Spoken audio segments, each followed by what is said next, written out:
رخ کرتے ہیں دلچسپ و عجیب خبروں کی جانب۔ بھارت میں پولیس کانسٹیبل سالے کو پولیس ٹریننگ دے کر اپنی ڈیوٹی پر بھیجتا رہا۔ بھارتی ریاست اتر پردیش کے علاقے مراد آباد میں تعینات پولیس کانسٹیبل انل کمار نے اپنے سالے کو گھر میں پولیس ٹریننگ دی اور اس سے ڈیوٹی کرواتا رہا۔ مراد آباد پولیس حکام نے میڈیا کو بتایا ہے کہ کانسٹیبل انل کمار کے خلاف نامعلوم شخص نے پولیس کو اطلاع میں بتایا کہ کانسٹیبل انل کمار کی جگہ اس کا سالہ انل سونی ڈیوٹی کر رہا ہے۔ پولیس حکام نے اطلاع موصول ہونے پر کارروائی کرتے ہوئے انل کمار کو حراست میں لے لیا، جبکہ اس کا سالہ تاحال مفرور ہے۔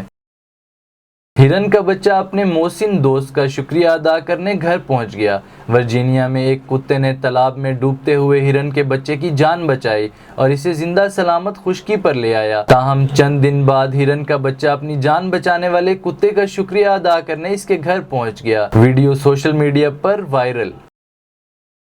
چینیوں نے ایک مرتبہ پھر دنیا کو حیران کرنے کی ٹھان لی۔ انہوں نے تاریخ میں پہلی مرتبہ مصنوعی ذہانت سے ایک ڈیجیٹل کردار تخلیق کیا ہے، جسے چین کی جامعہ میں داخلہ دے دیا گیا۔ اس طالب علم کو سنگھوا یونیورسٹی میں داخل کیا گیا۔ اساتذہ کے مطابق ایک سال میں اس کا شعور 12 سالہ بچے جتنا ہو جائے گا۔